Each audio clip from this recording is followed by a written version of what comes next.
relevant information to us about the assassination attempts. It's unbelievable. When you come to office, to this office, I hope very soon, will you pledge to us that you will open the books on all of the facts associated and around these assassination attempts, that you will make available to us and to the public, most importantly, all the facts so that we can ensure that this never happens again and that the needed reforms in the Secret Service are put into effect. Governor Noem, welcome. Congratulations on your nomination. I'm delighted to see you here. I do notice the chairman of the Ways and Means Committee is over your shoulder there. I'd have to question your judgment about who your friends are based on that. The great chairman from the state of Missouri. It's fantastic to have you here. You know, the Department of Homeland Security is not particularly old, but you already have what I hope will soon be the distinction of succeeding the worst secretary in the history of the Department of Homeland Security. Alejandro Mayorkas has been an absolute disgrace to that department and frankly to this country. And I'm delighted to see you willing to step up and serve. Let me just ask you something. I repeatedly asked your predecessor when he sat where you're sitting whether the southern border was secure. And he repeatedly told me under oath, it is secure, Senator.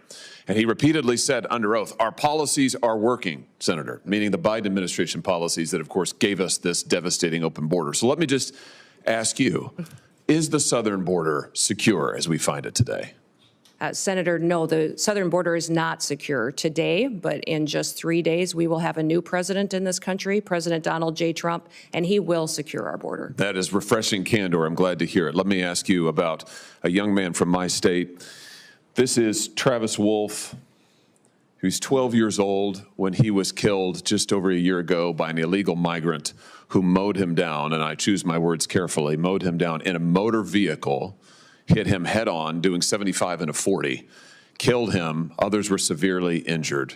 Just yesterday, a witness sitting where you are sitting today told this committee that migrant crime is, and I quote, not an actual concern. Not an actual concern. In a hearing before this committee advising us to drop the Lake and Riley Act and not focus on migrant crime. You know, in my state, with the death of people like Travis Wolf and Officer David Lee, who was assaulted and killed in St. Louis, and officers in Kansas City who have been assaulted by illegal migrants, and others who have been carjacked and stabbed, would you agree with me that migrant crime sure as heck is an actual concern and that you intend to do something about it?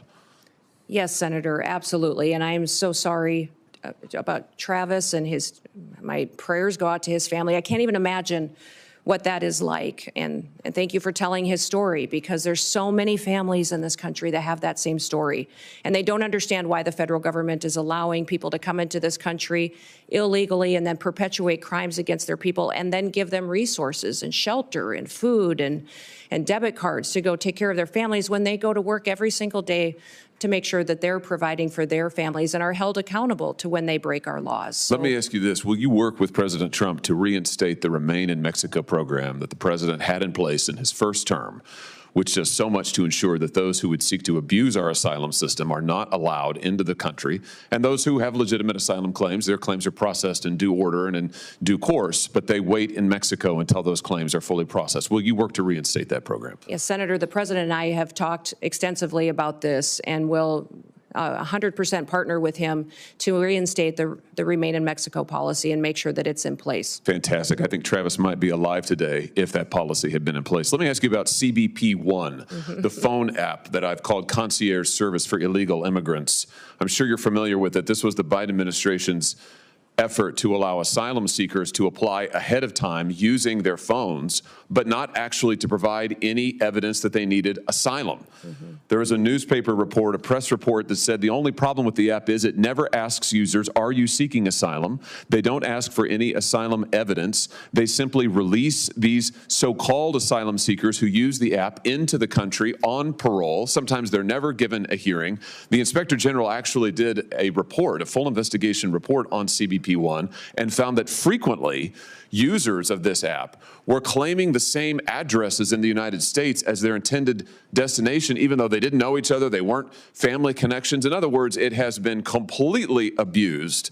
And the idea that the federal government would pay for this kind of concierge service for illegals, I think, is outrageous. Will you end the use of the CBP One app? Yes, Senator, if confirmed, and I have the opportunity to be secretary on day one, CBP One will be shut down. There's data and information information in there that we will preserve so that we can ensure we know who's coming into this country and who's already here that we need to go find, but also we make sure that there's another program, CHNV, which I'm sure you're very familiar with, where our federal government actually paid to fly people into this country directly from other countries without any vetting or knowing who they are. So there's several of these programs that need to be eliminated, and we need to ensure that we're following legal immigration laws. I'm glad you just mentioned CHNV. This is this is a mass parole program. Of course, as you know, our law allows parole in only very limited circumstances. There are two circumstances, and it requires case-by-case evaluation.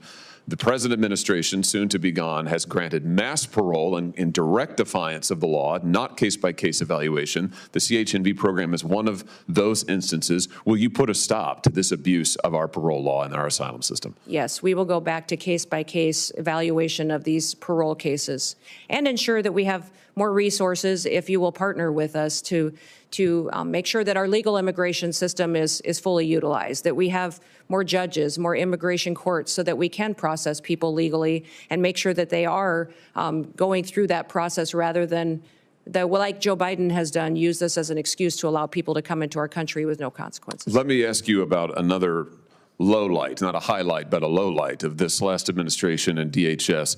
Your predecessor, the current Secretary of DHS, established a disinformation board using taxpayer resources to police speech on the internet and elsewhere, to tag American citizens' viewpoints as either legitimate or not legitimate, and use the power of the state to censor them, including having them removed and perhaps penalized. This has got to be the darkest chapter, I think, in DHS's short history.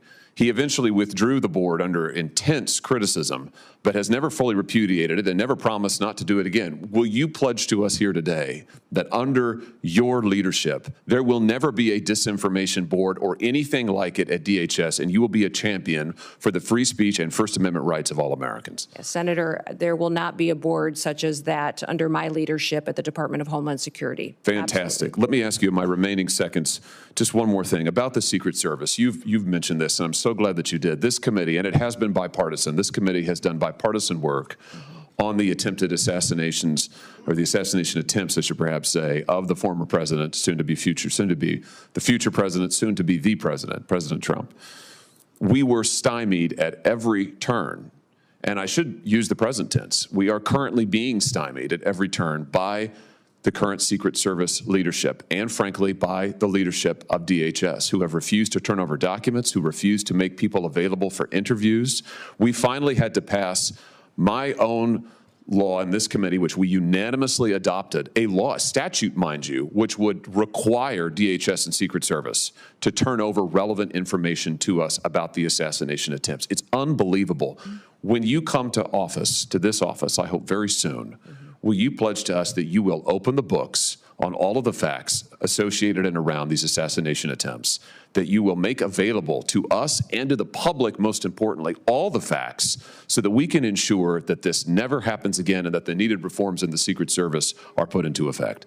Yeah, Senator, if I am the Secretary of Homeland Security, I will certainly work with you to build transparency and make sure the facts are shared with you and your committee. I know that you've been very frustrated by the lack of transparency from the department, and I want to thank those of you that have worked on that report that was put together on these assassination attempts. I know it was a bipartisan report and investigation that this committee conducted, and I appreciate you focusing on that, and I will work with you to get the information so that you have the truth of really what happened there and the failures so they can be fixed. Thank you. That's a great place to end, and a high note as I see my friend Senator Blumenthal, who did fantastic work on this. As we await further developments, it's clear that the fate of U.S. immigration policy will hinge on the confirmation of Governor Noem and her ability to navigate the complex challenges posed by illegal immigration, border security, and migrant crime. Stay tuned as we continue to follow this important story.